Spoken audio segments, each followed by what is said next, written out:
Jamás imaginé que a mis 78 años mis propios hijos planearían deshacerse de mí por dinero.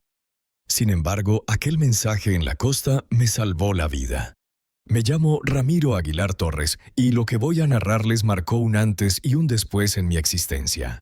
Habían pasado 2 años desde la muerte de mi adorada esposa Teresa y mis hijos Alejandro, Lucía y Mariela insistieron en que pasáramos el día juntos como en los viejos tiempos dijeron. No lo voy a negar, me sentí conmovido.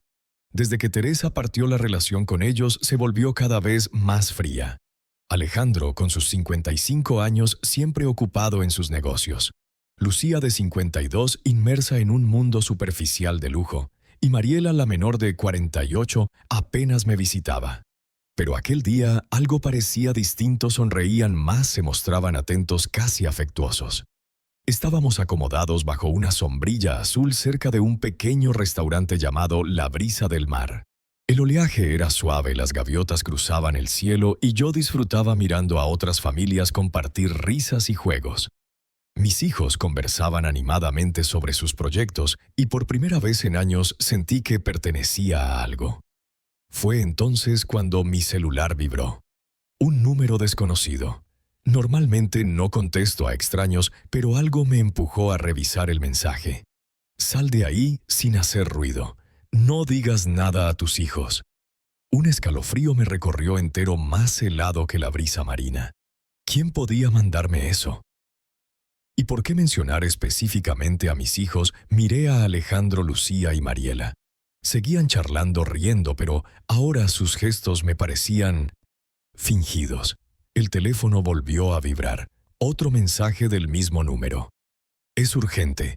Tu vida corre peligro. Estoy en el estacionamiento. Auto rojo. Confía en mí. El corazón comenzó a golpearme el pecho. Siempre he sido prudente, pero también aprendí a seguir mi intuición, y en ese momento me gritaba que algo andaba muy mal. Creo que me mareó un poco el sol, mentí mientras me incorporaba despacio de la tumbona. Daré una caminata para despejarme. Alejandro se levantó enseguida. Te acompaño, papá. No, hijo, respondí con una sonrisa forzada. Solo necesito moverme un poco. Regreso pronto. Lucía me miró con lo que pareció auténtica preocupación. Cuídate, papá. No te alejes demasiado. Caminé hacia el estacionamiento intentando aparentar calma mientras mi mente ardía de preguntas. ¿Quién sabía que yo estaba allí?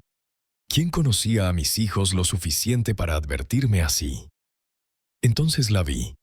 Una mujer de unos 35 años, cabello castaño recogido en una coleta, esperaba junto a un auto compacto rojo.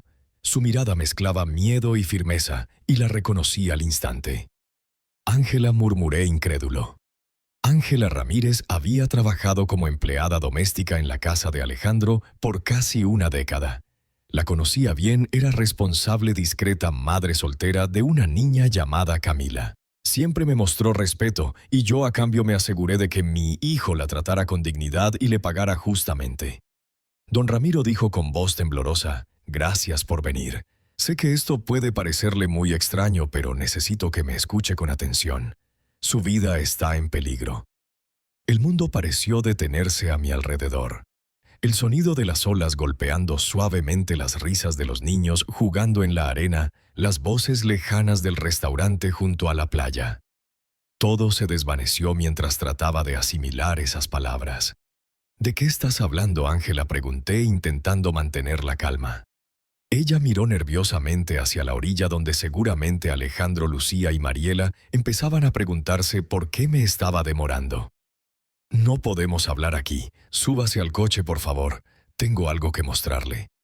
Mi instinto me decía que confiara en ella. Durante casi una década, Ángela me había demostrado ser una mujer honesta y leal. Si estaba arriesgando tanto para advertirme, debía ser algo muy serio. Subí al asiento del copiloto y en cuanto cerré la puerta, arrancó sin dudar. Don Ramiro comenzó mientras conducía hacia una zona más apartada. Lo que voy a decirle será difícil de creer, pero sus hijos están planeando hacerle daño. Las palabras de Ángela retumbaron en mi cabeza como campanadas de alarma. Mis hijos, queriéndome hacer daño. Sonaba absurdo, pero la firmeza en su rostro me obligó a escuchar. Se detuvo en un área industrial solitaria sin testigos alrededor. Con manos temblorosas sacó su celular. He trabajado en casa de Alejandro desde 2015. Ayer, mientras limpiaba su despacho, encontré unos documentos que me hicieron sospechar. Pero lo que descubrí después... Su voz se quebró un instante. Tomé fotos para que las vea usted mismo. Deslizó la pantalla y me mostró la primera imagen. Era un documento bancario con mi firma. Lo examiné con incredulidad. ¿Reconoce esta firma, don Ramiro?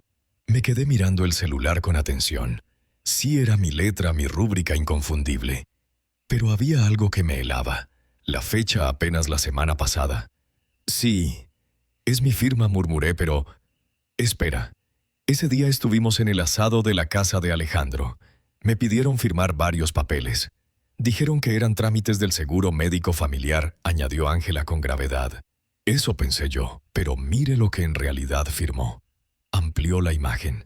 Sentí que la sangre me abandonaba. No era ningún seguro médico. Era una autorización para transferir 950.000 euros. Todo lo que había ganado en mi vida con trabajo honesto. Esto no puede ser real, balbuceé, sintiendo un frío intenso recorrerme.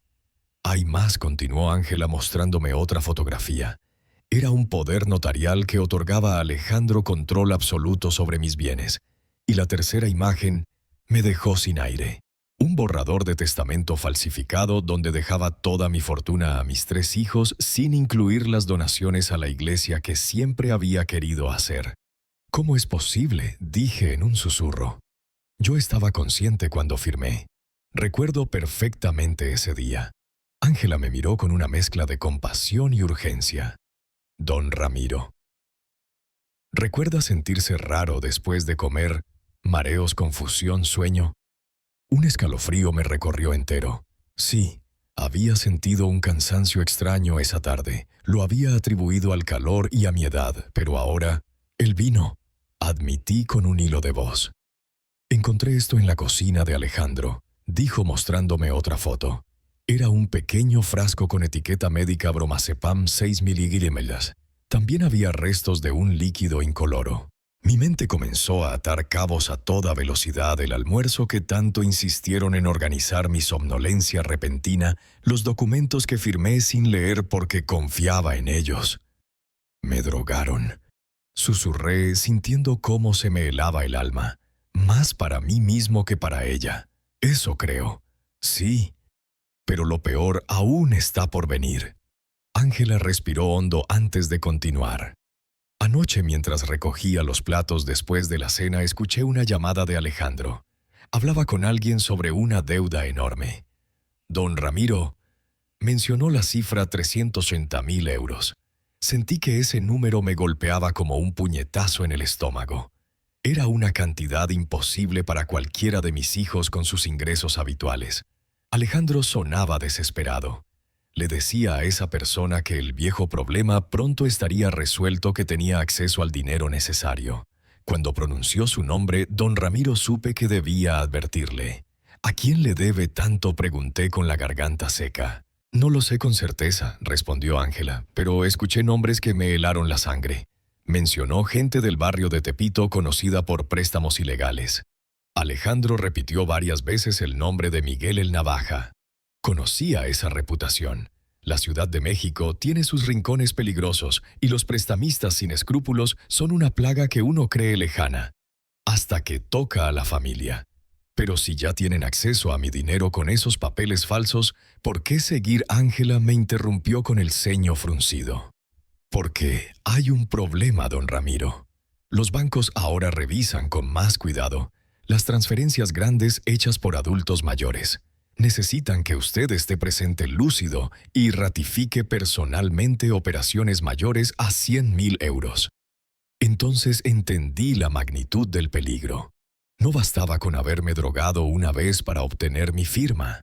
Querían mantenerme bajo control, indefenso, quizás hasta incapaz de decidir por mí mismo. ¿Hay algo más que deba saber?, pregunté en voz baja. Ángela bajó la mirada. Esta mañana, antes de salir hacia la playa, escuché a Lucía hablando por teléfono con alguien. Se detuvo un instante tragando saliva. Mencionó algo sobre un plan B en caso de que usted resultara problemático. No pude oírlo todo, pero escuché palabras como accidente, escaleras de casa y solución rápida. El horror me atravesó entero. Mis propios hijos, mi sangre. No solo planeaban despojarme, estaban dispuestos a deshacerse de mí si era necesario. Por eso le envié el mensaje, don Ramiro. Anoche llamé a la policía y les conté todo. Ya están investigando, pero necesitan más pruebas. Esta mañana me dijeron que irían a registrar su casa hoy mismo. La policía sí. El inspector Tomás Guerrero Sánchez lleva el caso.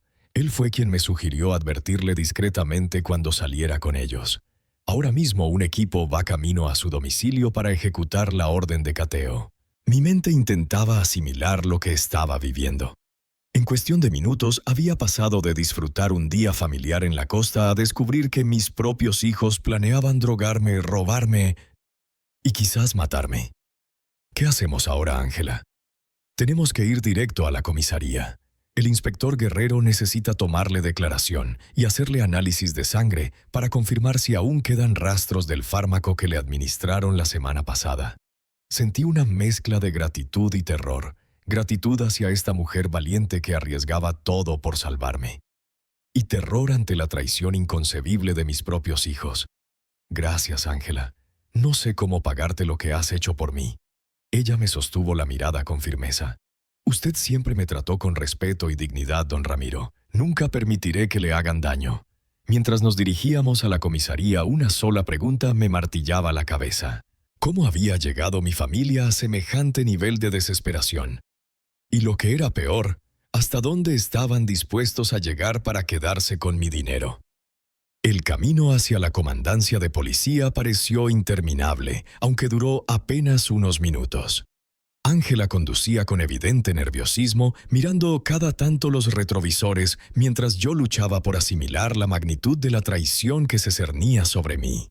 Don Ramiro dijo al fin, rompiendo el silencio cargado: hay detalles adicionales que debe conocer antes de hablar con el inspector Guerrero. Lo que descubrí es más grave de lo que pensé. Se desvió hacia una calle lateral a unos metros de la comisaría y me miró con una expresión que mezclaba preocupación y urgencia. Anoche, después de escuchar aquella llamada de Alejandro, decidí seguir investigando. Esperé a que todos se durmieran y revisé su despacho con cuidado. Sacó su celular y me mostró fotos que me helaron la sangre. Encontré una carpeta escondida detrás de unos libros. Estas son facturas de gastos desorbitados, un BMW nuevo, a nombre de Alejandro por más de 2 millones de pesos. Joyas finas para Lucía valuadas en casi 1 millón. Y un departamento frente al mar que Mariela adquirió por más de 3,5 millones. Ninguno de ellos tiene ingresos para costear esto, continuó Ángela. Alejandro gana unos 70,000 pesos al mes en su trabajo de consultoría. Lucía apenas 50,000 como administrativa. Y Mariela no llega ni a 40,000 con su empleo de medio tiempo.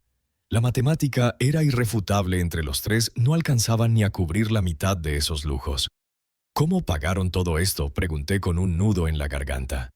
Esa es la parte más aterradora, don Ramiro. Encontré contratos de préstamos privados con prestamistas ilegales. Me enseñó las copias intereses del 15% mensual, cláusulas que incluían amenazas directas y garantías personales inhumanas.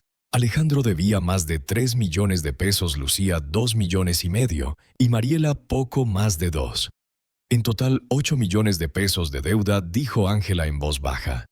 Y según pude averiguar, el principal acreedor es Miguel el Navaja, un usurero de Tepito con historial criminal por extorsión, amenazas y agresiones. Sus métodos para cobrar son brutales. Un escalofrío me recorrió entero. Mis hijos no solo se habían metido con prestamistas, sino con uno de los más temidos de la ciudad. ¿Cuándo vencen esos préstamos? Ángela revisó las fotos. El plazo final es dentro de 5 días. Si no pagan todo, las consecuencias serán terribles represalias contra ellos, sus casas, o contra usted. Por fin entendía su desesperación. No tenían salida, o conseguían mi dinero de inmediato, o enfrentarían violencia, quizá algo peor. Pero encontré algo aún más perturbador, añadió Ángela con voz temblorosa. Reprodujo un audio del celular de Alejandro que aparentemente olvidó borrar. La grabación era de mala calidad, pero Clara, Miguel, necesito más tiempo. El viejo desconfía más de lo que pensé. No hay más tiempo, Alejandro. ¿Sabes cuáles son las reglas 8 millones antes del jueves o aplicamos los correctivos? Tengo un plan. Mi padre guarda casi 20 millones. Solo necesito que esté cooperativo. Y si no coopera, hubo una pausa. Y luego la voz de mi hijo fría como el acero. Entonces tendremos que acelerar su partida. Sentí que algo dentro de mí se rompía. Un accidente doméstico, algo que sonara natural para un hombre de mi edad. La herencia se tramitaría en cuestión de semanas. Sentí las lágrimas correrme por las mejillas. Escuchar a mi propio hijo planear mi muerte con esa frialdad dolía más que cualquier traición financiera. ¿Cuándo grabaste esto?, pregunté con la voz rota. Anteayer en la noche, respondió Ángela. Alejandro hablaba desde el jardín pensando que nadie lo escuchaba. Dejó la ventana de su cuarto abierta y su celular seguía vinculado a un grabador automático que usa para sus juntas de trabajo. ¿Y los otros? Saben del plan completamente. Encontré mensajes de WhatsApp entre los tres coordinando todo. Lucía había investigado medicamentos capaces de simular un infarto. Mariela consultó discretamente con una funeraria sobre procedimientos de cremación inmediata. La magnitud de su conspiración me sobrepasaba. No era un acto desesperado, era un plan calculado al detalle, con roles asignados para garantizar mi eliminación y el acceso rápido a mi patrimonio. ¿Qué drogas usaron conmigo la semana pasada? Según lo que hallé, dijo Ángela, una mezcla de bromazepam, un ansiolítico potente con un compuesto líquido llamado cetrolum. Cetrolum. Provoca confusión temporal, pérdida de memoria reciente y una falsa sensación de confianza. Hace que la gente firme documentos sin cuestionarlos. ¿Dónde consiguieron eso? Lucía trabaja en una farmacéutica, explicó Ángela. Tiene acceso a medicamentos controlados y conoce bien sus efectos. Llevaba semanas preparando esa combinación. El rompecabezas empezaba a encajar. No había sido casualidad que me invitaran a ese almuerzo familiar, ni que insistieran tanto en que probara el vino especial que compraron para la ocasión. Todo había sido diseñado para incapacitarme temporalmente y obtener mi firma en papeles que ni siquiera recordaba haber leído. Ángela, ¿por qué arriesgarte así por mí? Pudiste haber renunciado y buscar otro trabajo. Ella me miró con una mezcla de determinación y emoción contenida. Don Ramiro, usted fue la única persona que me trató con dignidad cuando más lo necesité.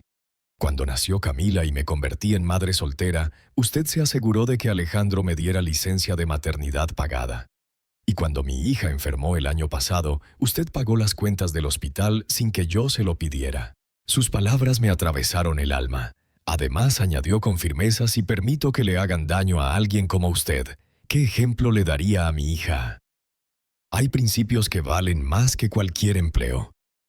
Mientras entrábamos finalmente a la comandancia, una certeza terrible se instaló en mi mente: la familia que había amado y protegido por décadas estaba dispuesta a matarme por dinero. Y si no actuaba ahora, en menos de 5 días, podría estar muerto. Sentado en la sala de espera, aguardando a que el inspector Guerrero nos atendiera, mi mente comenzó a viajar, arrastrándome hacia un pasado que ahora veía con otros ojos. Las revelaciones de Ángela habían abierto una herida profunda, pero también me obligaban a reconsiderar los últimos años con una claridad dolorosa.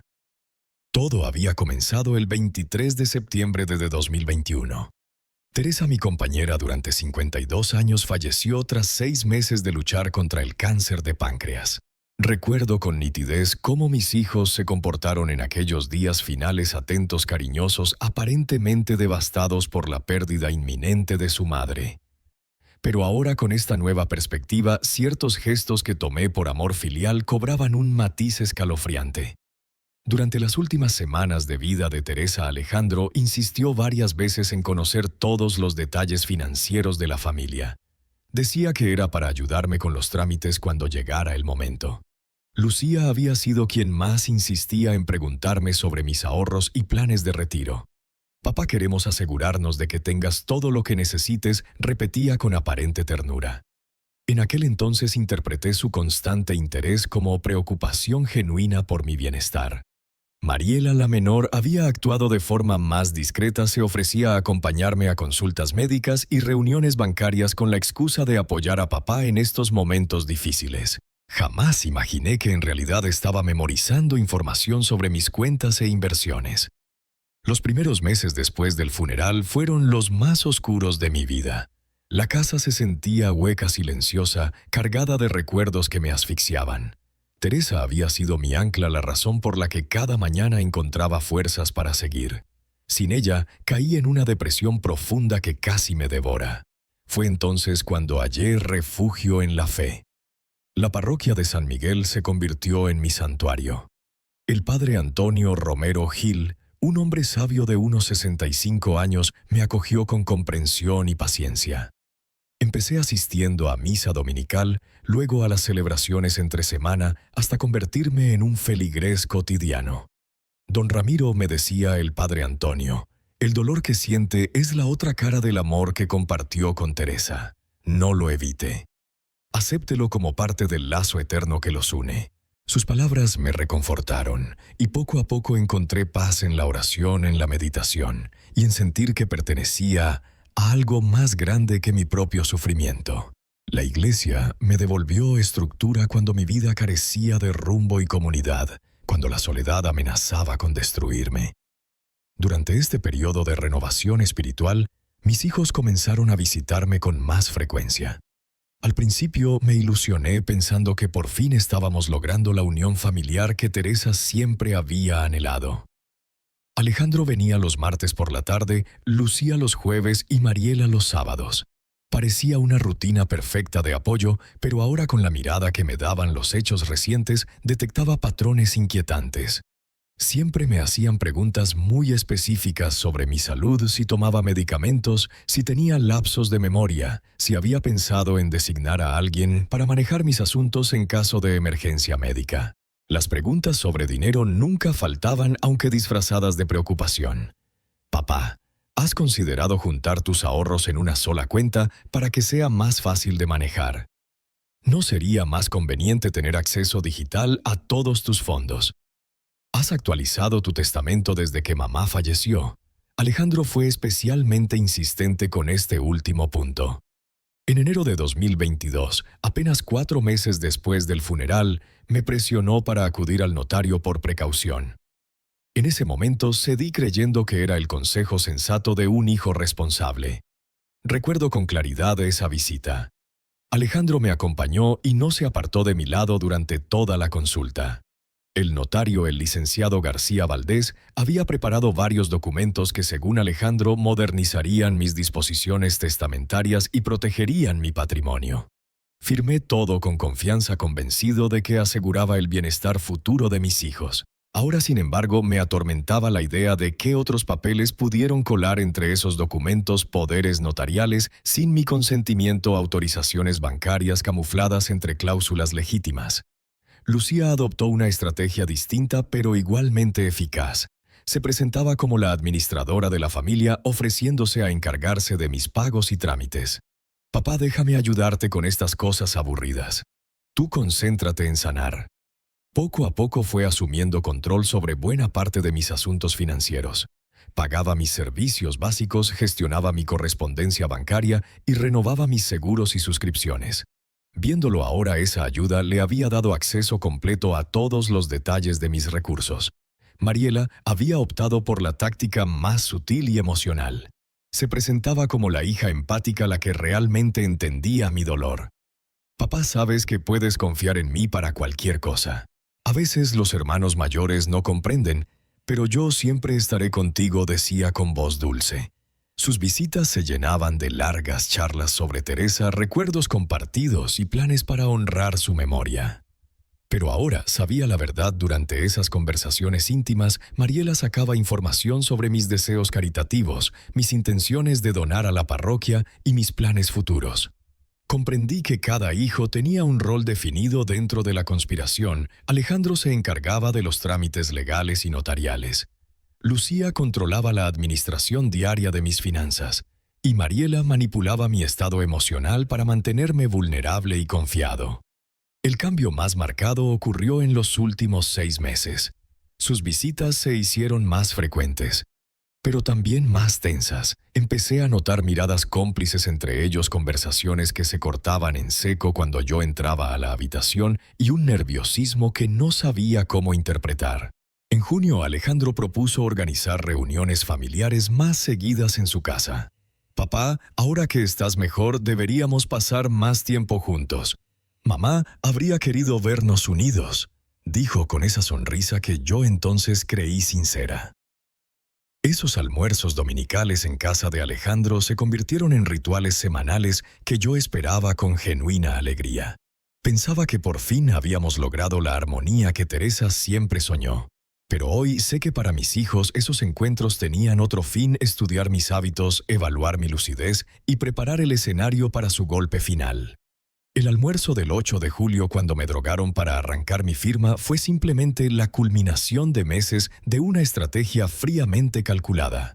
No fue un arranque desesperado, sino el resultado de un plan meticuloso para quedarse con todo mi patrimonio. Mientras esperaba en la sala de la comandancia rodeado de carteles que hablaban de prevención del delito, una verdad amarga se clavó en mí. Durante 2 años confundí manipulación con amor filial. Mi fragilidad emocional tras la muerte de Teresa me convirtió en presa, no en padre protegido. Y lo más duro, mi fe que tanto me había sostenido ahora enfrentaba la prueba más cruel. ¿Cómo reconciliar las enseñanzas sobre el perdón y la familia con la realidad brutal de que mis propios hijos estaban dispuestos a matarme por dinero? «Don Ramiro Aguilar Torres, adelante, por favor», interrumpió una voz firme. Era el inspector Tomás Guerrero Sánchez. Un hombre de unos 50 años, complexión robusta, porte recto y mirada penetrante que inspiraba confianza. Su uniforme impecable y modales serios me dieron un respiro en medio del caos. «Buenos días, inspector», dije levantándome con esfuerzo. «Esta es Ángela Ramírez, la persona que me advirtió de todo esto. Señora Ramírez, su llamada anoche fue crucial. Desde entonces hemos estado trabajando para corroborar la información», respondió el inspector mientras nos indicaba que tomáramos asiento frente a su escritorio lleno de expedientes. La oficina era sobria, funcional, paredes blancas adornadas solo con certificados policiales, un mapa detallado de la Ciudad de México y fotografías oficiales de las autoridades. 2 computadoras estaban encendidas mostrando bases de datos que no alcanzaba a distinguir. «Don Ramiro, antes de su declaración formal, necesitamos hacerle exámenes médicos urgentes. Nuestro equipo forense requiere muestras de sangre y cabello para detectar restos de sustancias que pudieran haberle administrado sin su consentimiento.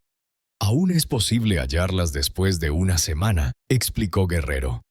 «¿Todavía pueden detectarlo?», pregunté con inquietud, sintiendo un nudo en la garganta. «Dependiendo de las sustancias usadas, sí», explicó el inspector Guerrero.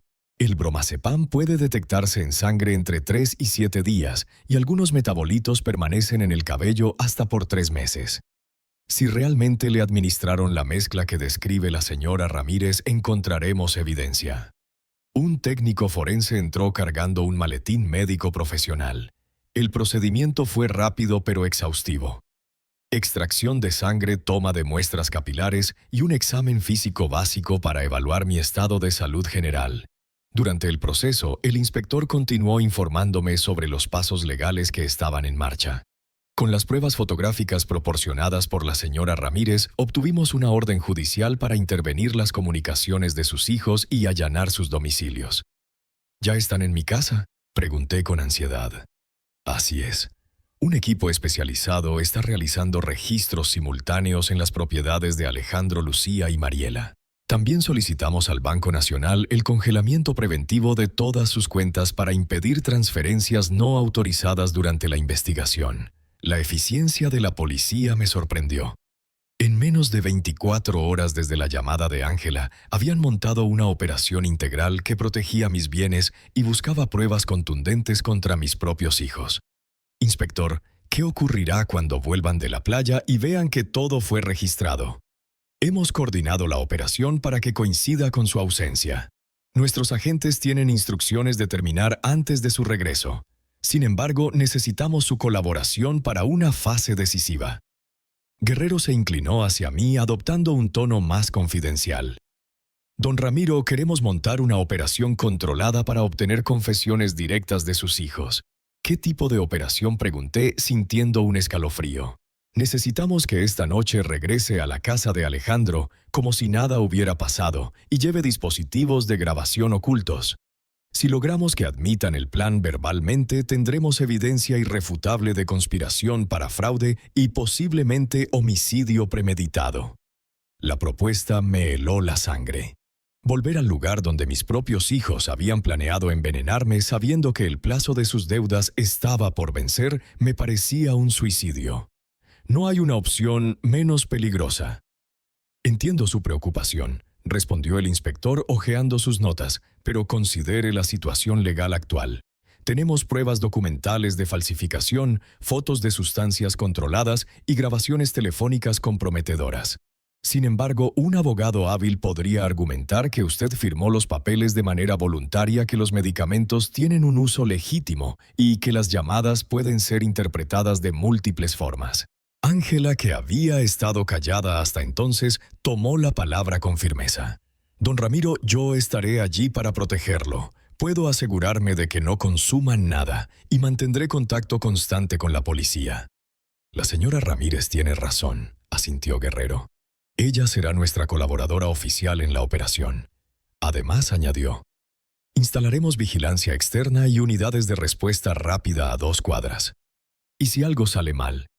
Si sospechan, si descubren el micrófono o si deciden adelantarse a su plan, tenemos previstos esos escenarios. Usted llevará un dispositivo de emergencia que al presionarlo activará una intervención inmediata. Me mostró un pequeño artefacto del tamaño de un botón de camisa con micrófono de alta sensibilidad y transmisor GPS. La tecnología era tan precisa y discreta que por primera vez en días sentí una chispa de esperanza. También debemos considerar las consecuencias de no actuar con firmeza, continuó el inspector Guerrero. Sus hijos están sometidos a una presión brutal por parte de prestamistas peligrosos. Si no consiguen el dinero en los próximos días, podrían intentar algo desesperado e irreversible. Sus palabras me obligaron a enfrentar una verdad aterradora. Más allá de mis miedos, ellos ya habían cruzado líneas morales que no tenían retorno. Si no los detenía ahora con respaldo policial y pruebas legales, quizá nunca volvería a tener otra oportunidad. ¿Cuándo sería esta operación?, pregunté. Lo ideal sería esta misma noche. Según nuestras investigaciones, planeaban invitarlo a cenar mañana domingo para concretar ciertos trámites familiares. Adelantarnos a sus planes nos daría ventaja táctica. ¿Cómo justificaremos mi regreso inesperado después de irme de la playa? Ángela propuso la coartada. Usted se sintió mal durante el paseo. Yo lo encontré desorientado cerca del estacionamiento y lo llevé a la casa de Alejandro para que sus hijos pudieran atenderlo. Les diré que lo hallé mareado y preocupado por su presión, añadió Ángela. Conocen mi discreción. No imaginarán que contacté a la policía. En ese momento el técnico forense regresó con los resultados preliminares. Inspector, confirmamos la presencia de bromazepam en concentraciones altas y trazas de un derivado compatible con cetrolum. ¿Cuándo fue administrado? Hace aproximadamente una semana en dosis significativas. Perfecto, don Ramiro, dijo Guerrero con firmeza. Esto confirma científicamente que lo drogaron. Tenemos base sólida para proceder penalmente. La confirmación científica de lo que Ángela había sospechado me generó una mezcla de alivio y espanto. Alivio por tener pruebas irrefutables. Horror porque demostraba que mis propios hijos habían estado dispuestos a incapacitarme para despojarme de todo. Inspector, acepto participar en la operación. Dije al fin, pero necesito una garantía si algo sale mal, si mi vida corre un peligro real. Quiero que sus agentes intervengan de inmediato sin importar el estado de la grabación. Tiene mi palabra y mi compromiso profesional, don Ramiro. Su seguridad es nuestra prioridad absoluta. Al salir de la comandancia para ultimar los preparativos, una certeza se solidificó en mi mente esa noche: enfrentaría a mis hijos sabiendo quiénes eran en realidad. Ya no serían los niños que había criado ni los adultos que creí formados en valores. Serían criminales desesperados dispuestos a cualquier cosa por dinero, y yo sería el instrumento de su propia caída. El inspector Guerrero había convocado a un equipo especializado, técnicos en vigilancia, expertos en comunicaciones y agentes de intervención rápida. La profesionalidad del grupo me transmitió una tranquilidad inesperada. Don Ramiro, anunció Guerrero al entrar en una sala de reuniones equipada con mapas detallados del barrio donde vivía Alejandro. Le presento al sargento López Martín, especialista en operaciones encubiertas, y a la oficial Ruiz Herrera, experta en dispositivos de grabación. El sargento López, un hombre joven atlético de mirada aguda, desplegó sobre la mesa varios aparatos diminutos. Utilizaremos 3 sistemas de grabación redundantes para asegurar la claridad de todo lo que se diga, explicó mientras manipulaba con cuidado los dispositivos. Sacó el primero. Un micrófono direccional integrado en este botón de su camisa. Graba audio en un radio de 5 metros. Luego otro. Un transmisor GPS oculto en su cinturón que nos permitirá rastrear su ubicación en tiempo real. Finalmente me mostró el tercer dispositivo y esta microcámara del tamaño de una moneda instalada en sus gafas. Transmitirá en directo todo lo que usted vea y nos permitirá intervenir al instante si detectamos peligro inminente. La oficial Ruiz complementó con explicaciones técnicas adicionales detallando protocolos de seguridad. Todos los dispositivos estarán conectados a nuestro centro de comando móvil que colocaremos a unos 150 metros de la casa de Alejandro, explicó el inspector Guerrero. Tendremos transmisión audiovisual en tiempo real y capacidad de respuesta inmediata. ¿Cómo funciona el sistema de emergencia?, pregunté observando el equipo sobre la mesa. El sargento López me entregó lo que parecía un bolígrafo común. Si presiona este extremo 2 veces, activará una alarma silenciosa en nuestro centro. En 90 segundos tendremos agentes entrando a la casa. Si lo presiona 3 veces, consideraremos que su vida está en peligro extremo y la intervención será aún más rápida.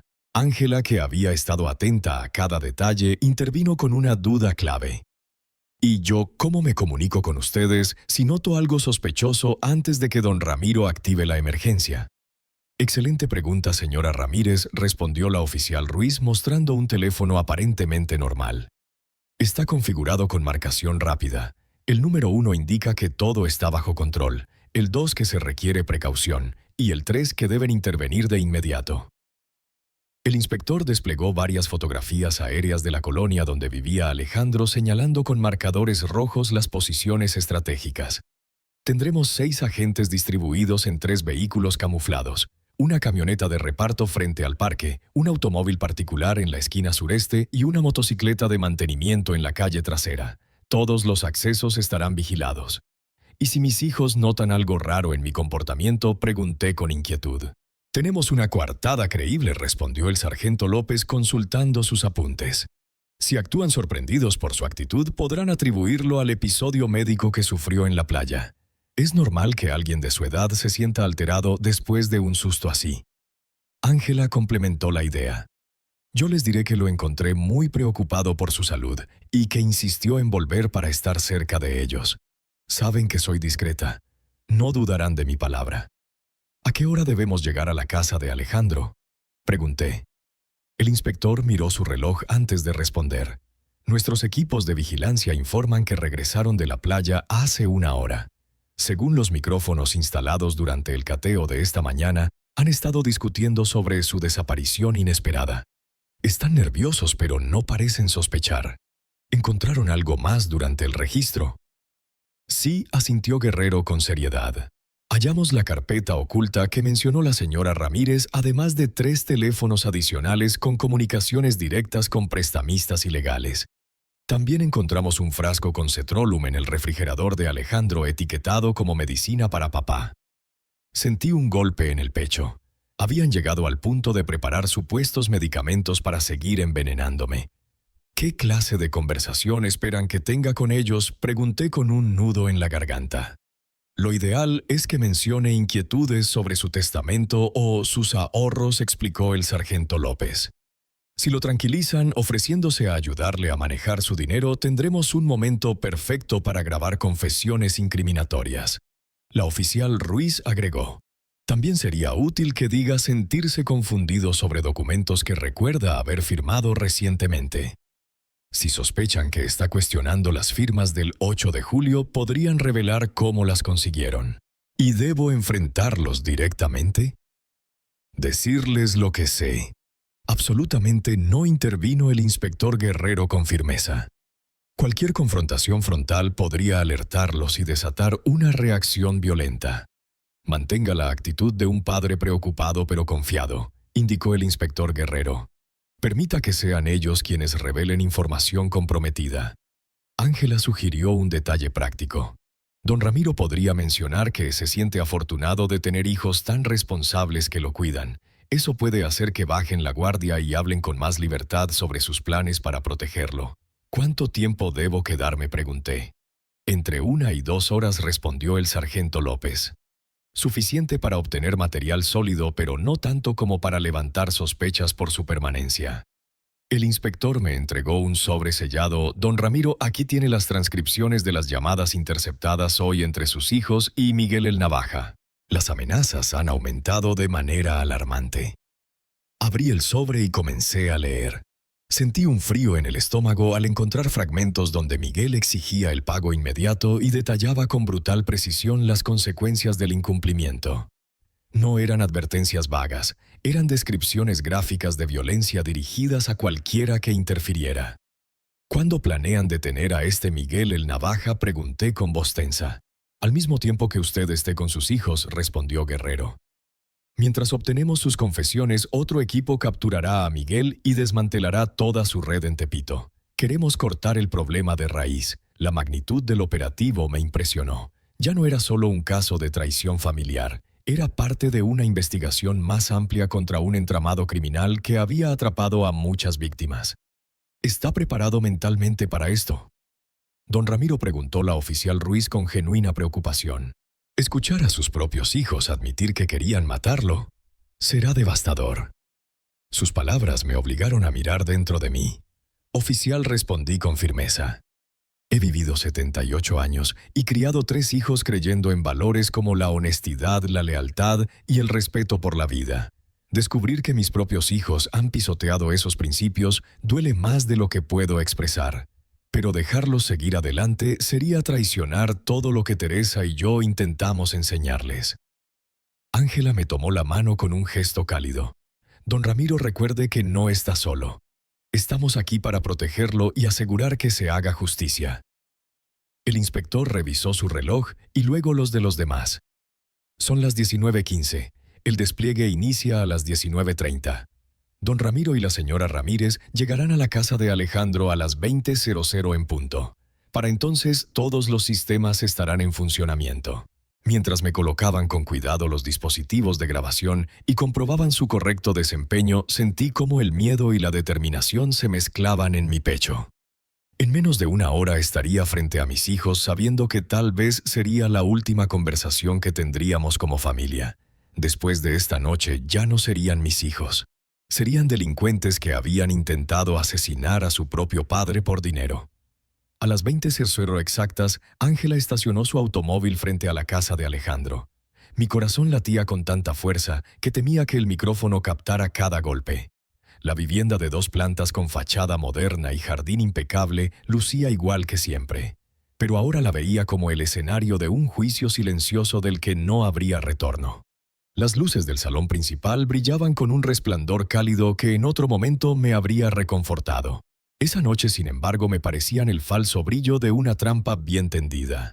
«Don Ramiro, recuerde, actúe con naturalidad», susurró Ángela mientras revisaba discretamente su teléfono de emergencia.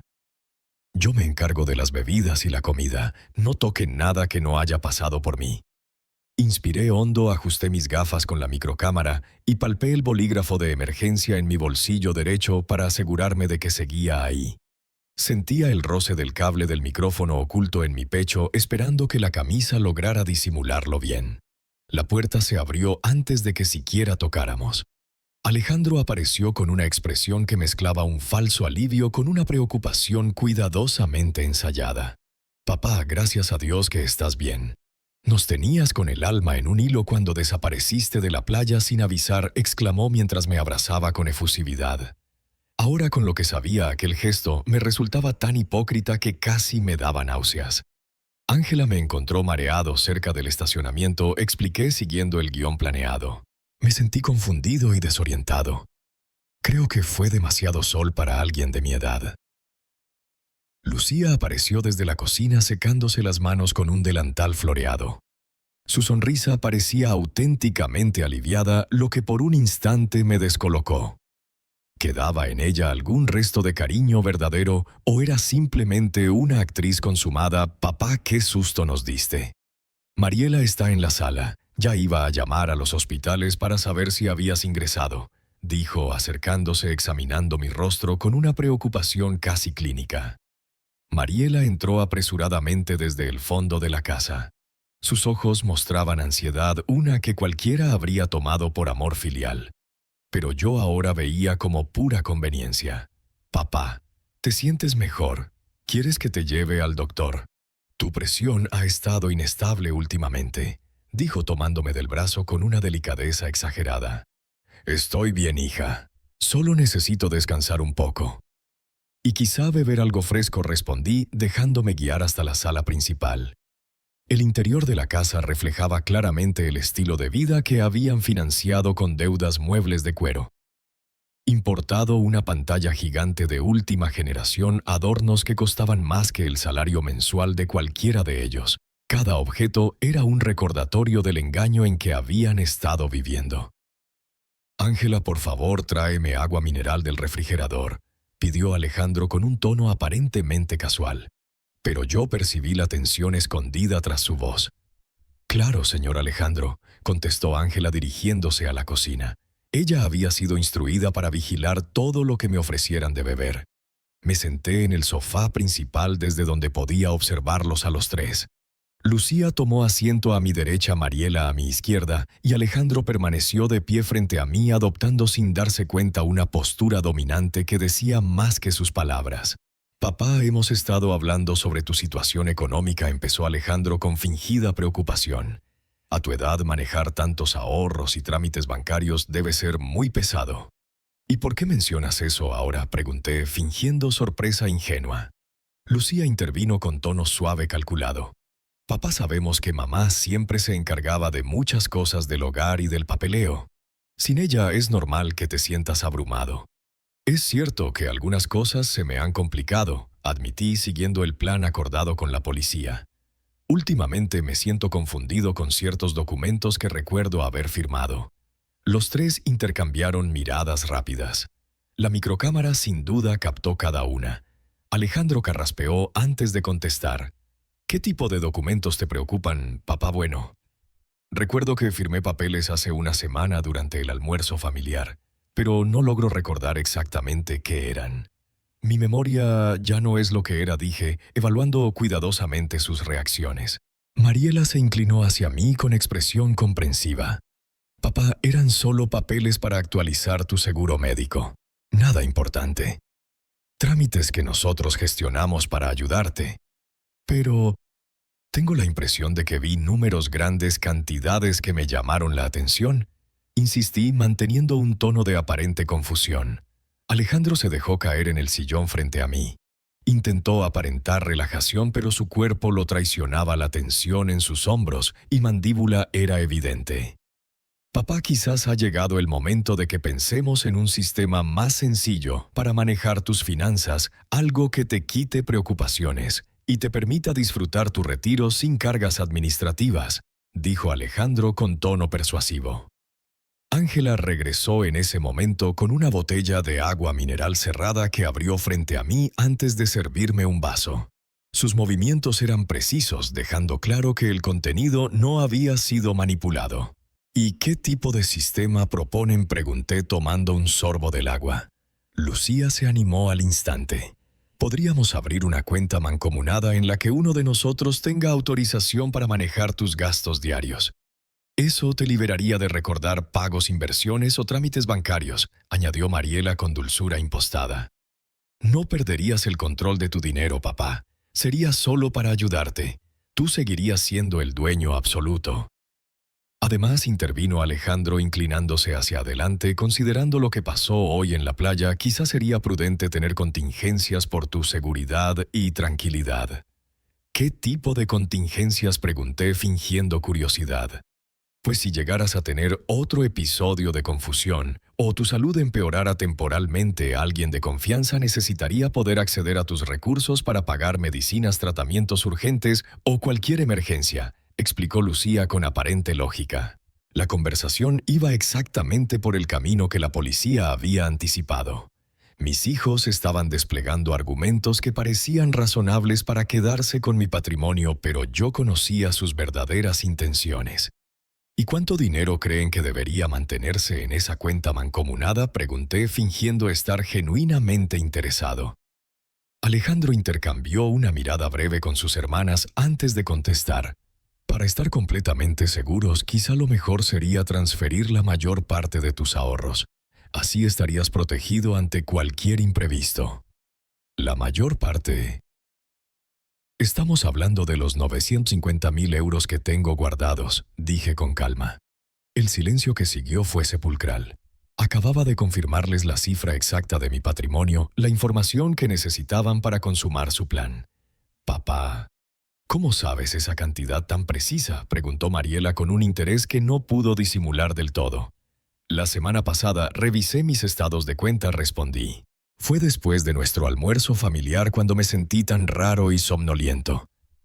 Esa noche no pude dormir y decidí verificar mis finanzas. Los tres se tensaron al instante. Si realmente había revisado mis cuentas después del 8 de julio, debía haber notado las irregularidades provocadas por los documentos que me habían hecho firmar drogado. ¿Encontraste algo extraño en tus cuentas?, preguntó Lucía con un leve temblor en la voz. Bueno, había movimientos que no recuerdo haber autorizado, dije observando cómo la tensión se apoderaba de la sala. Alejandro se levantó bruscamente y caminó hacia la ventana. Papá, a veces los bancos procesan operaciones con retraso. Es normal que aparezcan movimientos que corresponden a autorizaciones previas, dijo intentando sonar convincente. ¿Transacciones de cientos de miles de euros?, pregunté con inocencia calculada. El silencio volvió a llenar la habitación pesado y sofocante. Mis tres hijos intercambiaron miradas cargadas de significado que ahora comprendía con una claridad escalofriante. Alejandro dejó de caminar y se volvió hacia mí.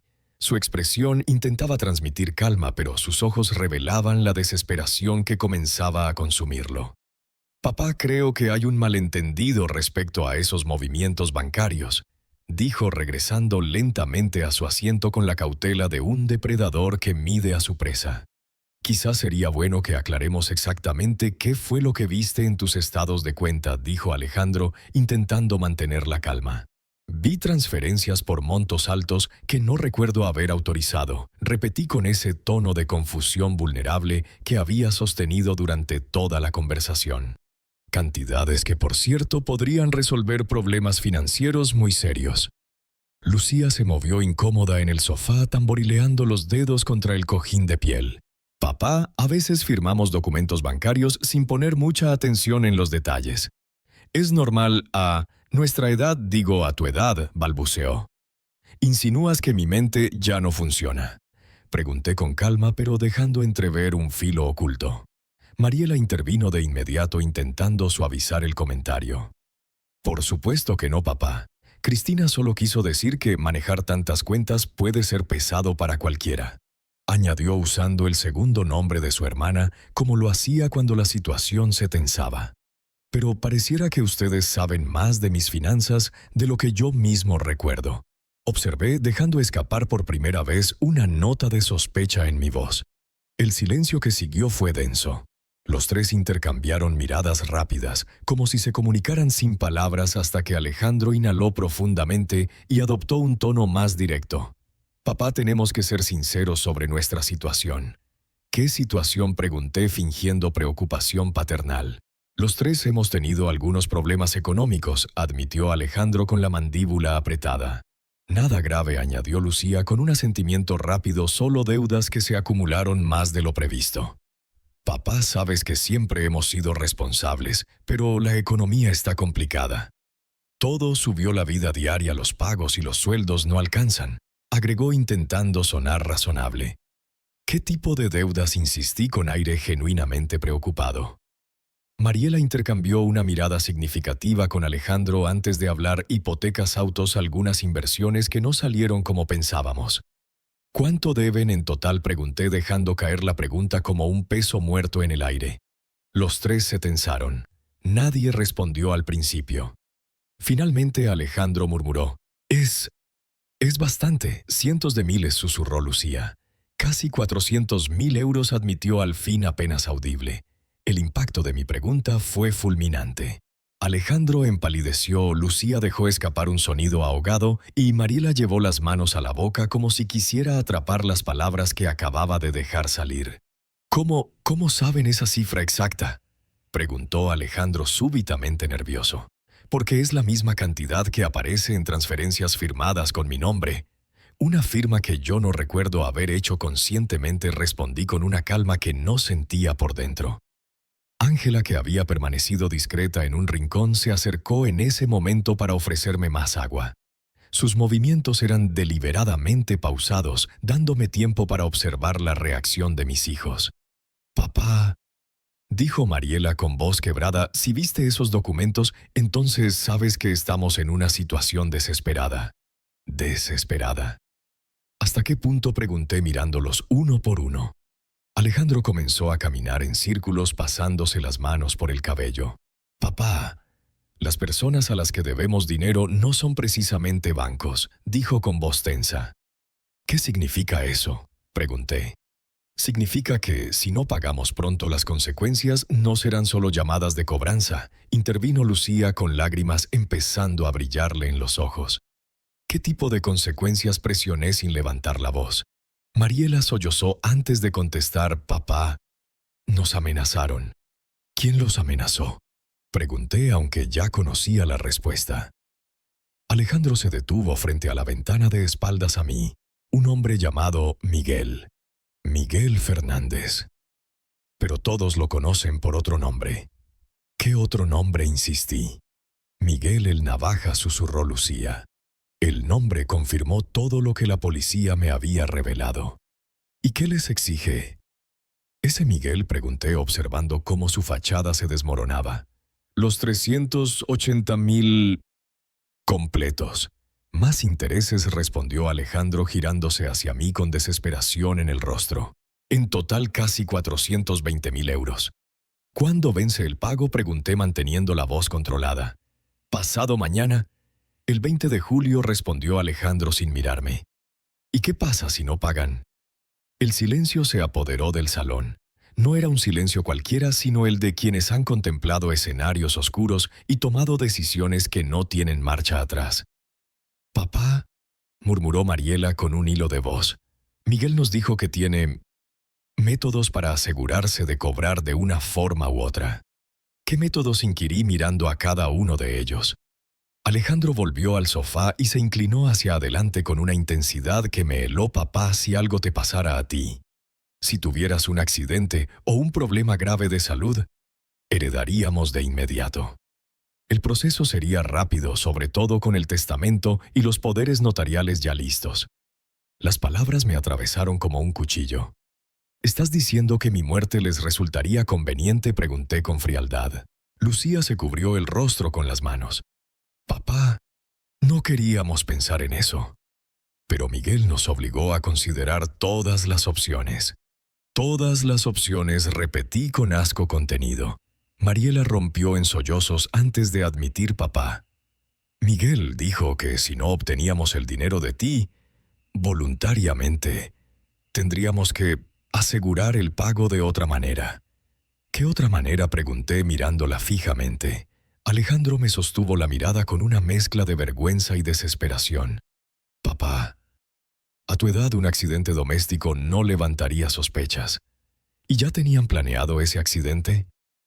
El silencio que siguió lo confirmó más que cualquier palabra. «Lucía investigó medicamentos que simulan problemas cardíacos», confesó Mariela entre lágrimas. «Y yo consulté sobre cremaciones rápidas para evitar autopsias largas», añadió hundiendo el rostro entre sus manos. «¿Y tú, Alejandro?», pregunté clavándole la mirada. «¿Cuál era tu papel?». Mi hijo mayor me observó con un dolor seco y determinación al mismo tiempo. Yo estaría contigo cuando ocurriera, para asegurarme de que no sufrieras y que todo pareciera natural. ¿Cuándo pensaban hacerlo? Esta semana, susurró Lucía. Miguel nos dio hasta el jueves, así que tendríamos que actuar antes. Mañana, asintió Alejandro derrotado. Mañana te íbamos a invitar a cenar. Iba a ser la última vez. Sus confesiones eran la confirmación final. No solo habían planeado drogarme y despojarme de mi patrimonio, sino que habían diseñado meticulosamente mi asesinato, disfrazándolo de un final pacífico. Y después de tu muerte, continuó Mariela con voz rota, heredaríamos de inmediato, pagaríamos a Miguel. Y nadie sospecharía.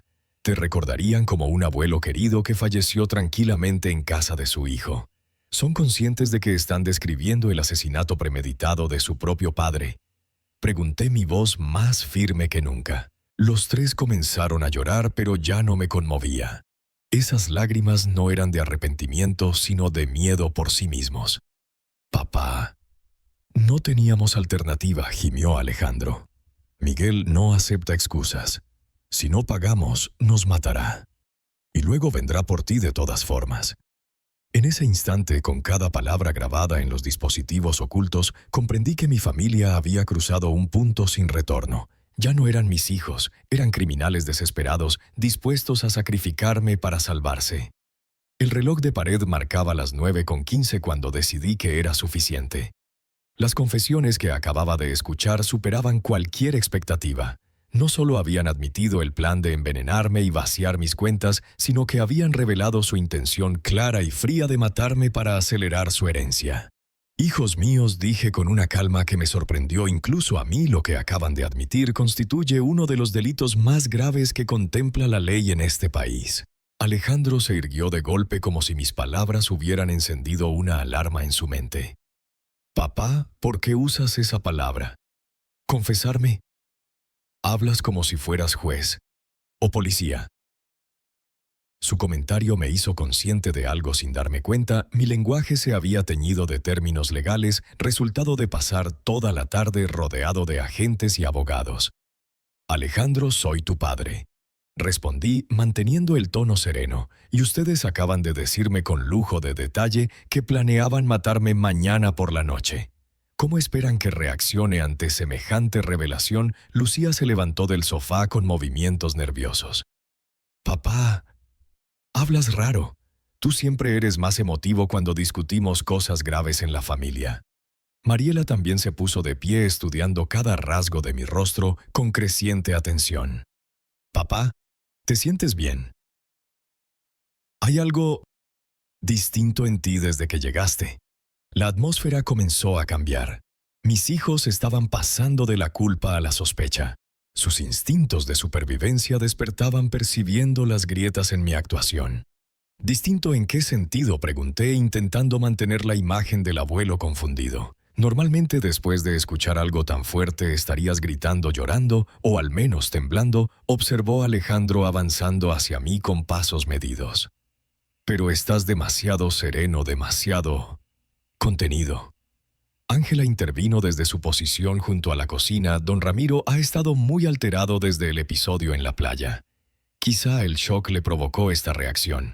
Shock, repitió Lucía clavando sus ojos en Ángela con desconfianza.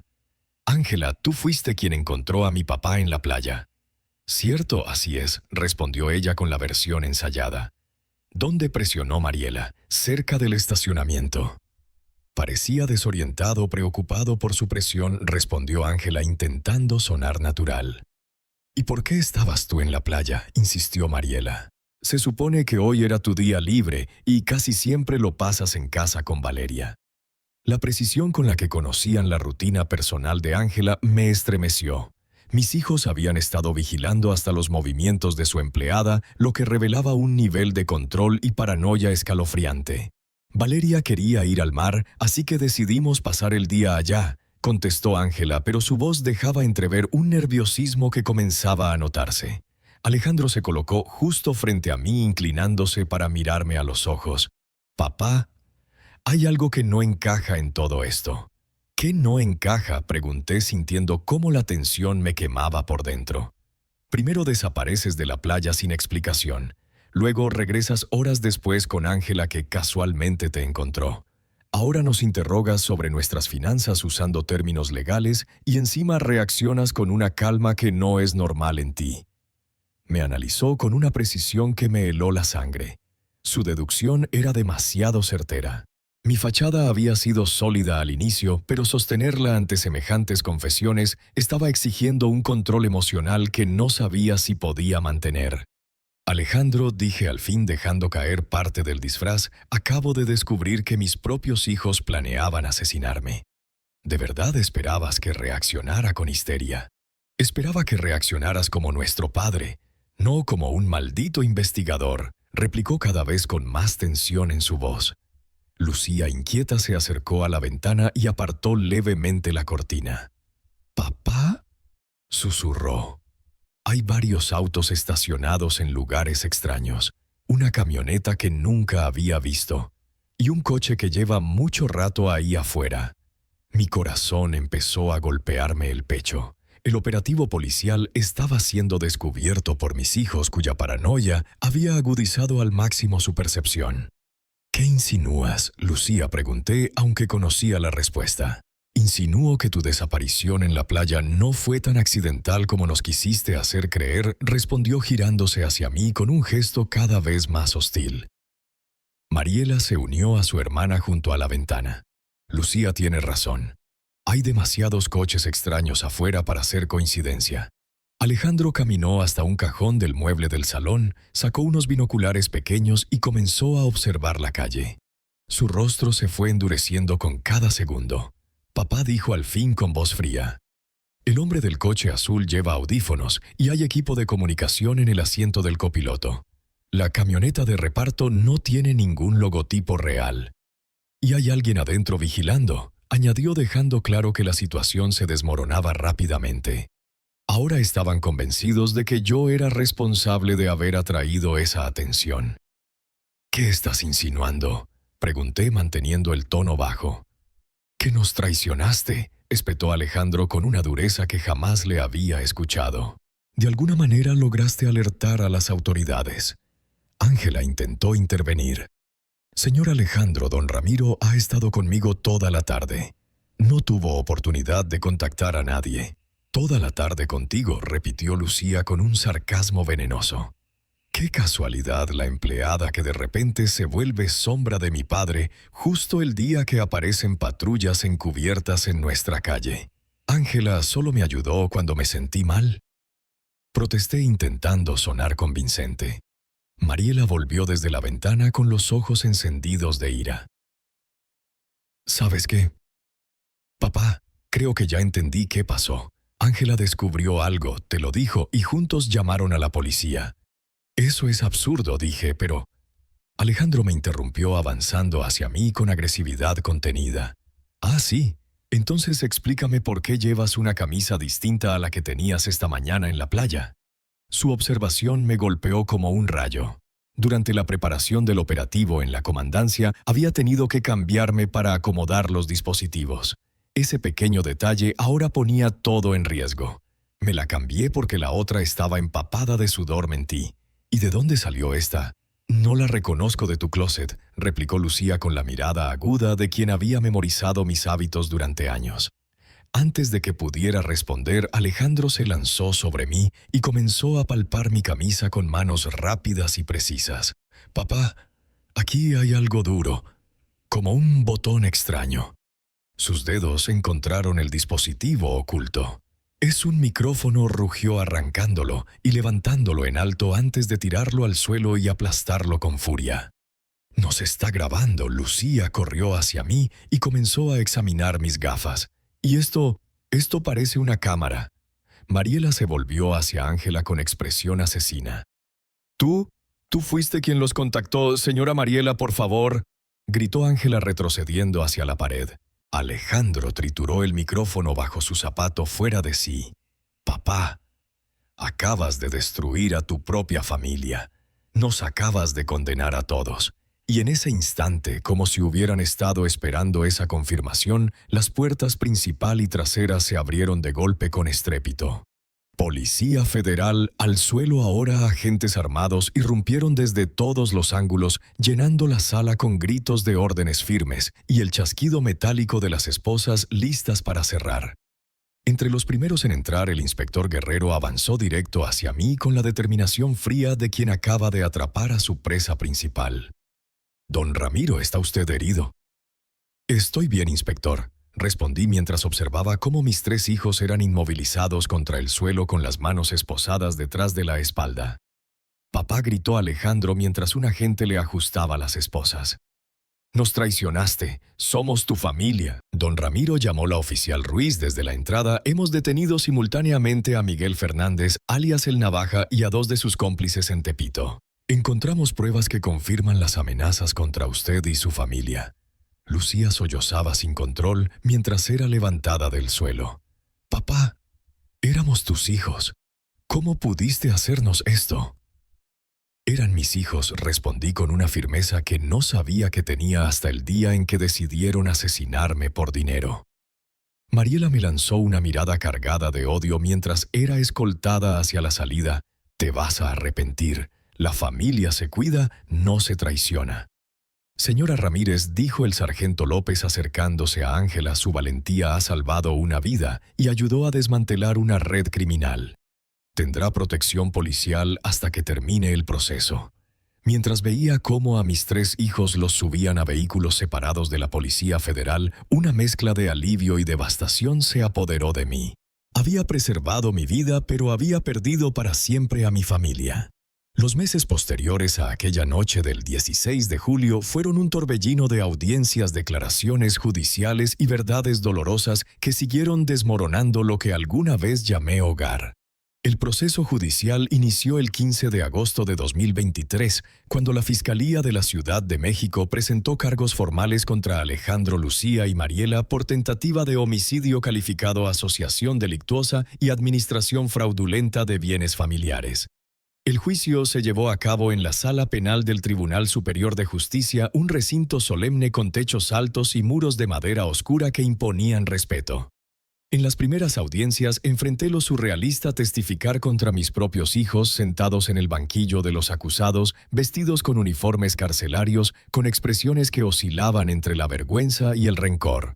La fiscal Carmen Vidal Ruiz, una mujer de unos 45 años, conocida por su firmeza implacable en casos de violencia intrafamiliar, presentó un caso demoledor. Las grabaciones obtenidas durante la operación se reprodujeron íntegramente ante el tribunal, helando la sangre de todos los presentes al escuchar a mis hijos planear mi muerte con cálculo y frialdad. «Señorías», declaró la fiscal en su alegato inicial, «estamos ante uno de los actos más atroces de traición familiar que se han visto en esta sala.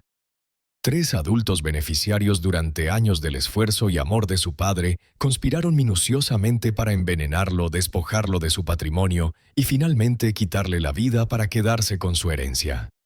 Los abogados defensores intentaron todo para mitigar la gravedad. El de Alejandro argumentó que las deudas con prestamistas violentos lo habían colocado bajo coacción, limitando su capacidad de decidir libremente.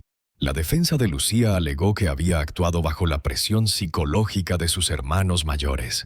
El abogado de Mariela sostuvo que ella era solo una víctima colateral de sus decisiones. Pero las pruebas eran inapelables. Además de los audios y videos capturados durante el operativo, los investigadores presentaron registros completos de llamadas, mensajes de WhatsApp donde detallaban cada paso del plan y evidencia pericial que confirmaba la administración de sustancias controladas sin mi consentimiento. El testimonio más contundente fue el de Ángela Ramírez. Durante 2 días completos narró ante el tribunal cómo había descubierto poco a poco la conspiración, relatando con precisión las conversaciones que escuchó, los documentos que fotografió y la decisión moral que la llevó a arriesgar su propia seguridad para protegerme. «Señorías», declaró Ángela con voz firme, aunque cargada de emoción, «Don Ramiro Aguilar fue la única persona que me trató con dignidad cuando más lo necesité. Cuando me convertí en madre soltera, él se aseguró de que conservara mi trabajo en condiciones justas.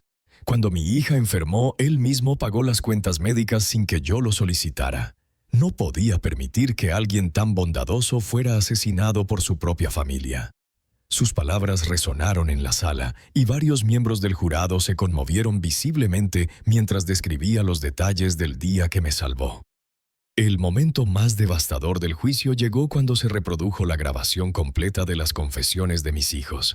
Escuchar nuevamente sus voces frías y calculadoras admitiendo que habían planeado acelerar mi partida y que un accidente doméstico no levantaría sospechas me desgarró el alma, pero también reforzó mi decisión de que la justicia debía cumplirse.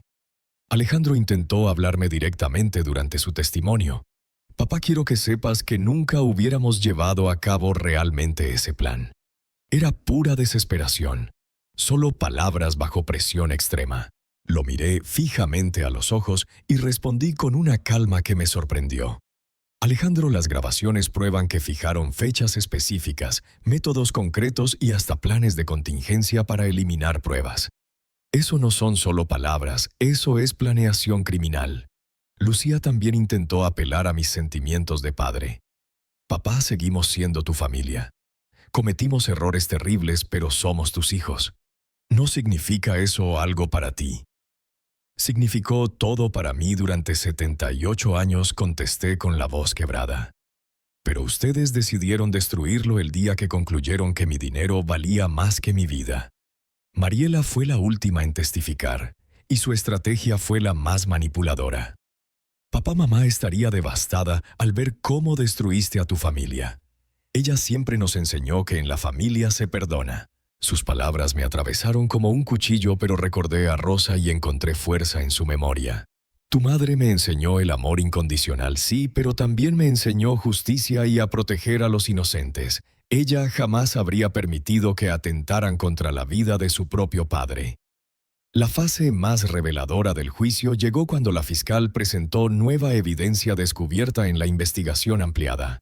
Los peritos habían rastreado las finanzas de mis hijos en los últimos 2 años, revelando un patrón de gastos desmesurados, financiados íntegramente con préstamos de agiotistas. Señorías, explicó la fiscal Carmen Vidal, mostrando documentos bancarios, los acusados no cayeron en deudas por un infortunio o por crisis económica. Ellos eligieron conscientemente un estilo de vida que sabían imposible de sostener con ingresos legales. Cenas en restaurantes donde una sola comida costaba más que el sueldo semanal de un obrero, compras de joyas y ropa de miles de euros, viajes internacionales pagados con créditos criminales. Desde el momento en que adquirieron esas deudas, continuó la fiscal, sabían que su única salida era acceder al patrimonio de su padre. La muerte de su madre en 2021 solo aceleró su plan. El testimonio del perito financiero fue devastador para la defensa. Según nuestros cálculos, dijo ante el tribunal, necesitarían trabajar 47 años sin gastar un solo peso para liquidar lo que deben. La eliminación de su padre no fue una reacción desesperada, fue su estrategia financiera desde el principio. Incluso Miguel Fernández, alias El Navaja, declaró desde prisión. Aunque evidentemente buscaba reducir su propia condena, su testimonio corroboró que Alejandro fue quien propuso la solución definitiva cuando las tentativas de obtener mi dinero por las buenas habían fracasado. Los Aguilar no eran víctimas de las circunstancias, concluyó. Vinieron a mí con todo planeado, declaró Miguel Fernández El Navaja con una sonrisa cínica desde el estrado. Sabían exactamente cuánto dinero tenía el viejo, cómo acceder a él, y cuando propusieron la alternativa más rápida ya tenían hasta el último detalle resuelto. Durante los alegatos finales, la defensa intentó por última vez despertar compasión. Los 3 abogados hicieron hincapié en la tragedia familiar, argumentando que enviar a mis hijos a prisión me condenaría a pasar mis últimos años completamente solo.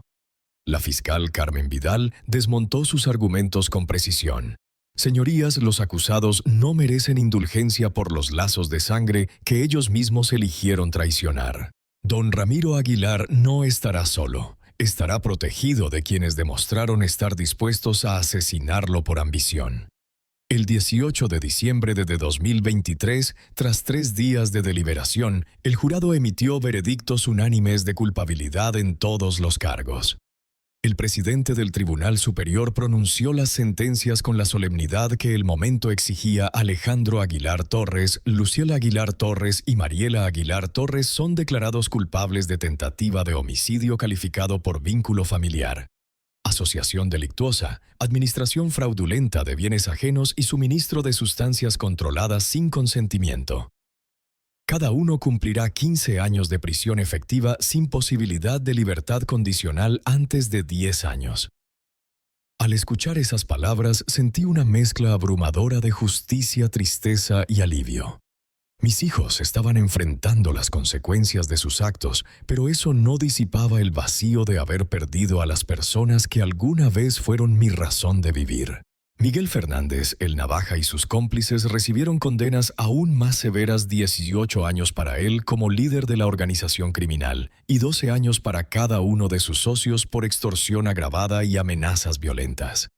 Mientras abandonaba la sala por última vez, escuché la voz de Alejandro desde el banquillo. «Papá, algún día te vas a arrepentir de esto. Somos tu única familia». Me giré hacia él y respondí con firmeza. Mi familia murió la noche en que decidieron matarme. Los criminales que van a prisión hoy solo llevan los nombres de mis hijos. Los meses posteriores al juicio marcaron el inicio de la etapa más transformadora de mi vida. Enero de 2024 trajo consigo una paz que no había sentido desde la muerte de Rosa. Por primera vez en años podía dormir tranquilo sin temor a que alguien intentara envenenarme en mi propia mesa, sin miedo de que mis bienes fueran usados en mi contra. Todo lo que tenía lo administraba yo mismo, y las personas a mi lado estaban ahí por amor sincero, no por interés.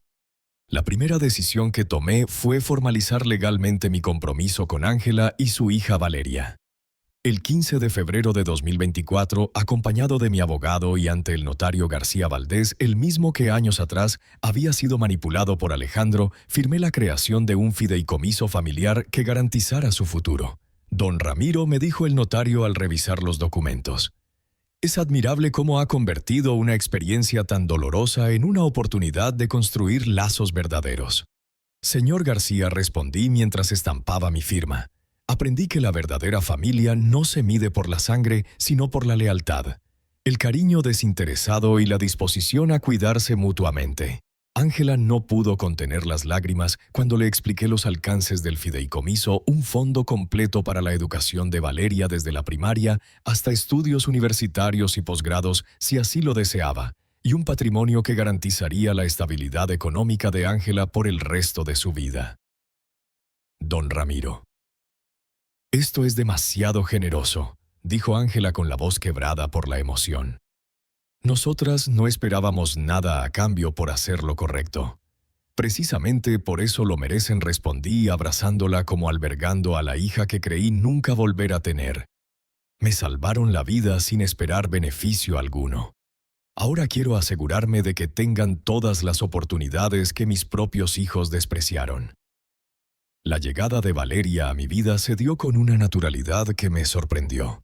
Esta niña vivaz de 9 años tenía una curiosidad insaciable y una bondad genuina que me recordaba día a día por qué vale la pena seguir construyendo un futuro. En marzo de 2024 la inscribí en el Colegio Internacional Guadalupe, una escuela bilingüe de gran prestigio con programas académicos avanzados. Abuelo Ramiro me llamó usando aquel título que adoptó espontáneamente. ¿Por qué mis compañeros dicen que es raro que mi abuelo no sea realmente mi abuelo?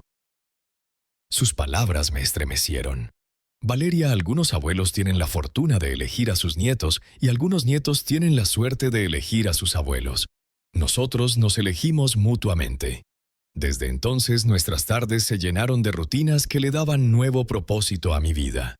Los martes y jueves la llevaba a clases de piano en el Conservatorio Municipal. Los sábados por la mañana íbamos juntos a natación en el Club Deportivo Chapultepec. Y los domingos después de misa visitábamos museos, parques o simplemente caminábamos por el centro histórico mientras ella me hablaba con ilusión de sus sueños. Quiero ser doctora como la que cuidó a mamá cuando estaba enferma, me confesó en uno de esos paseos, pero también amo la música. Puedes ser doctora y pianista al mismo tiempo, Valeria. Puedes ser todo lo que tu corazón y tu esfuerzo te permitan alcanzar, le respondí mientras compraba helados en una nevería frente a la catedral. Tu nueva situación económica te dará oportunidades que muchos niños no tienen, pero serán tus decisiones y tu dedicación las que definan qué haces con esas oportunidades. Mi vida espiritual también encontró un sentido renovado en esta etapa. El padre Antonio Romero Gil, quien había sido mi guía durante los años oscuros tras la muerte de Rosa, se convirtió ahora en mi compañero para construir algo positivo y duradero. Don Ramiro me dijo un domingo de abril mientras conversábamos después de misa: usted ha recibido una segunda oportunidad literalmente. ¿Ha pensado en cómo podría usar esta experiencia para ayudar a otros que pasan por lo mismo? Su pregunta resonó profundamente en mí. Padre Antonio, lo he pensado mucho. Deben existir otros adultos mayores que sufren manipulación, abandono o abuso económico y que no cuentan con el apoyo que yo tuve. Exactamente. Y usted tiene tanto la experiencia como los medios para cambiar eso. En las semanas siguientes dimos forma a lo que se convertiría en el Centro Rosa Aguilar de Apoyo a Adultos Mayores en honor a mi difunta esposa, perpetuando su memoria al servicio de algo que ella habría amado. En mayo de 2024 adquirí un edificio de 3 pisos en el barrio de Coyoacán, cerca de la parroquia, que había funcionado antes como centro comunitario. Las renovaciones tomaron 4 meses tiempo, durante el cual trabajé codo a codo con arquitectos, trabajadores sociales y especialistas en gerontología para crear un espacio tan funcional como cálido. El centro contaba con oficinas para asesoría legal gratuita, consultorios de terapia psicológica, aulas para talleres de protección financiera y una biblioteca especializada en recursos para adultos mayores. También implementamos una línea de emergencia disponible las 24 horas para brindar ayuda inmediata a ancianos en riesgo de abuso o manipulación familiar. Ángela aceptó mi propuesta de asumir la dirección administrativa del centro. Su experiencia personal en la detección de abusos, junto con su comprensión profunda de las dinámicas familiares destructivas, la convertían en la persona ideal para encabezar el funcionamiento diario. Don Ramiro me dijo durante la primera semana de operación en septiembre de 2024: ya hemos recibido 17 llamadas de personas que sospechan estar siendo manipuladas por sus propios familiares. 3 casos son tan graves como lo fue el suyo. ¿Qué tipo de manipulación enfrentan?, pregunté. 2 involucran hijos que presionan a sus padres para que les transfieran propiedades, y uno parece un caso donde los nietos están drogando sistemáticamente a su abuelo para quedarse con su pensión mensual. Saber que lo que yo había vivido no era un hecho aislado, sino parte de un problema social mucho más grande, me impulsó a redoblar esfuerzos. Contraté a 2 trabajadores sociales más, establecí alianzas con despachos legales especializados en derecho familiar y desarrollamos talleres comunitarios para educar sobre señales de alerta del abuso financiero hacia adultos mayores. Durante este proceso de reconstrucción recibí 47 cartas de mis hijos desde prisión. Todas tenían el mismo patrón: súplicas de perdón, promesas de cambio, apelaciones a la unidad familiar, y de vez en cuando amenazas veladas sobre mi soledad sin ellos. La primera llegó en febrero de 2024. Alejandro escribía: papá querido, cada día en prisión pienso en nuestros errores. Estábamos desesperados, confundidos, influenciados por gente malvada, pero tú sigues siendo nuestro padre y nosotros seguimos siendo tus hijos. Por favor, considera venir a vernos para explicarte lo que realmente pasó. Leí cada carta con atención, pero nunca respondí. No por crueldad, sino porque aprendí a distinguir entre arrepentimiento genuino y manipulación persistente. Ninguna reconocía por completo la gravedad de sus actos ni asumía responsabilidad total. Siempre había justificaciones, excusas evasivas. En octubre de 2024, Lucía intentó un enfoque distinto. Mamá estaría devastada si supiera que nos has rechazado por completo. Ella siempre creyó en el perdón cristiano. ¿No crees que ya hemos pagado suficiente por nuestros errores? Esa carta me dolió más que todas las anteriores porque usaba la memoria de Rosa para intentar manipularme. Decidí contestar, pero no a ella. Escribí al capellán de la prisión pidiéndole que compartiera mi respuesta si lo consideraba apropiado. Estimado padre González, mi difunta esposa Rosa creía en el perdón cristiano, pero también en la justicia, en proteger a los inocentes y en la importancia de enfrentar las consecuencias de los actos. Perdonar no significa anular el castigo legal, ni restaurar lazos con quienes demostraron estar dispuestos a asesinar por dinero. He perdonado a mis hijos en mi corazón para liberarme del rencor, Pero eso no implica exponerme otra vez a su toxicidad ni fingir que nuestra relación puede repararse. Al final de 2024, mientras escribía en mi diario un hábito que adopté para sanar emocionalmente, reflexioné sobre la transformación radical de mi vida. Año y medio atrás era un viudo vulnerable manipulado por sus propios hijos viviendo en un peligro constante sin saberlo. Hoy era abuelo de una niña maravillosa que iluminaba mis días, padre adoptivo de una mujer valiente que arriesgó todo por salvarme y fundador de una organización que ya estaba cambiando vidas. El 23 de diciembre de 2024, exactamente 3 años después de la partida de Rosa, organizamos una celebración especial en el Centro Rosa Aguilar. En apenas 4 meses, habíamos apoyado a 112 adultos mayores, prevenido al menos 6 casos graves de abuso financiero familiar y brindado asistencia legal y emocional a decenas de personas vulnerables. Valeria, ahora con 10 años y destacándose en su nuevo colegio, interpretó Ave María de Schubert durante la ceremonia. Tocó con tal técnica y emotividad que estoy seguro habría hecho llorar de orgullo a Rosa. El padre Antonio ofreció una bendición solemne. Señor, bendice a esta familia que no nació del azar biológico, sino de la decisión consciente de amarse, cuidarse y hacer justicia. Que su ejemplo inspire a muchos a entender que la verdadera familia se construye con valores, no solo con sangre. Mientras observaba a Ángela y Valeria iluminadas por las luces navideñas del centro, rodeadas de ancianos agradecidos por el refugio que les habíamos brindado, sentí una paz profunda que hacía años no conocía. Mi fortuna, aquella que mis hijos biológicos codiciaron hasta el punto de planear mi muerte, ahora tenía un propósito que Rosa habría celebrado: proteger a los vulnerables, crear oportunidades para quienes las merecen y dejar un legado basado en compasión activa, no en la acumulación vacía. Esa noche, antes de dormir en mi hogar renovado, lleno de risas infantiles, conversaciones sinceras y el calor de vínculos auténticos, escribí en mi diario: a los 78 años he aprendido que las traiciones más profundas pueden abrir el camino hacia bendiciones inesperadas. Perdí 3 hijos que demostraron ser extraños codiciosos, pero gané una hija leal y una nieta preciosa que llenan mi vida de sentido. Mi dinero, que una vez representó un riesgo mortal, hoy es un instrumento de protección y esperanza. Rosa estaría orgullosa de la familia que hemos formado y del bien que hacemos en su memoria.